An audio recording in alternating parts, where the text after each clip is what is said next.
Benjamin Netanyahu expressed strong opposition to Turkish forces entering Gaza, concerned about the breach of the peace agreement. The Trump administration recently sent authorized representatives to Israel, including Vice President Vance, Special Envoy Witkoff, and Jared Kushner. Turkey and Qatar are preparing for the second phase of the truce. In recent days, U.S. officials have been coming to Israel one after another. President Donald Trump's Special Envoy, Steve Witkoff, and his son-in-law, Jared Kushner, have been in Israel for a long time. Recently, U.S. Vice President J.D. Vance arrived in Israel, and today State Secretary Marco Rubio is also expected to arrive. The U.S. official told Reuters that his visits this week are intended to give impetus to the peace process. Vance also spoke about maintaining peace during a meeting with Israeli Prime Minister Benjamin Netanyahu on October 22nd. It's not easy, but I'm optimistic. Peace will be maintained, and we can build a better future in the Middle East, he said. He also stated that Hamas should not pose a threat to Israel.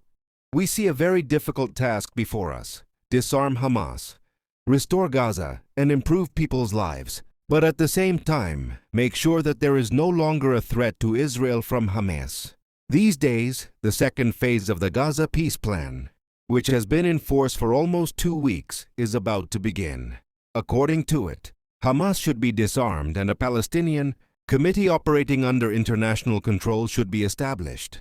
At the same time, it is assumed that the Palestinian police forces that passed the inspection will be supported by an international mission, according to U.S. officials, who spoke to the New York Times on condition of anonymity.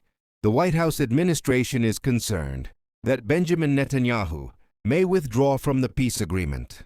Vice President Vance, who visited the Civilian Military Coordination Center established in Israel during the visit, also acknowledged that ensuring lasting peace will not be easy. Netanyahu disagrees with Turkey's issue. Speaking with the U.S. Vice President in Jerusalem, Prime Minister Netanyahu said they discussed the post-Gaza period, including who would ensure security in the region. When asked about the role of Turkish forces in Gaza, Netanyahu gave a brief answer. I have a very firm opinion on this matter. Do you want to guess what they are like? He said. The Turkish Ministry of Foreign Affairs has not yet commented on the rumors. U.S. Vice President James Vance also stated earlier that Turkey can play a constructive role, but he did not pressure Israel to receive foreign troops on its territory. Another case. This week, the Israeli parliament approved a preliminary bill to annex the West Bank, a step strictly prohibited by Trump's plan. This is a new political obstacle for the next stage of the truce. U.S. Secretary of State Marco Rubio criticized the decision. I do not support Israel's annexation initiative. This poses a serious threat to the peace agreement, he said. Why can't Turkey be excluded from the peace agreement? Previously warm Turkish-Israeli relations sharply deteriorated during the Gaza war.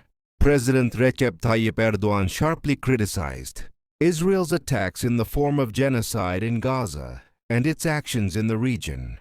Moreover, the Syrian issue, as a border neighbor of the two countries, has become a competitive arena for them. Turkish diplomats say the truce has entered an extremely delicate phase.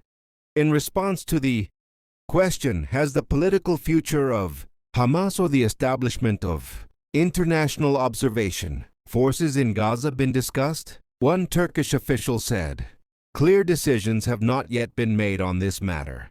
According to him, these issues will depend on the positions of Israel and the U.S. during the process. What's happening in Gaza after the truce? After the truce that came into force on October 10th, Hamas released all living Israeli hostages. Israel released nearly 2,000 Palestinian prisoners.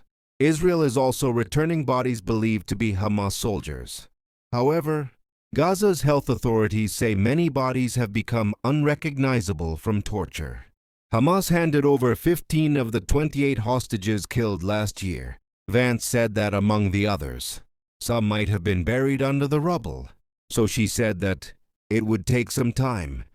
Hamas also said this earlier. Despite the exchanges, the peace in Gaza is still fragile. Disputes continue over the return of the bodies of hostages, the introduction of aid, and border crossings. Hamas is trying to ensure security and strengthen control in the sector after the truce. Last weekend it was reported that 2 Israeli soldiers were killed in southern Gaza. According to the latest data from the Gaza Ministry of Health, 88 Palestinians, including civilians, have been killed in Israeli attacks since the beginning of the truce. Since the beginning of the war, the number of victims of the Gaza genocide has exceeded 68,000 people. Genocide in Gaza. On October 7, 2023, Hamas forces in the Gaza Strip launched massive missile strikes on Israel and began seizing border settlements. In response, Israeli troops invaded the Gaza Strip. This time, the escalation has resulted in unprecedented casualties.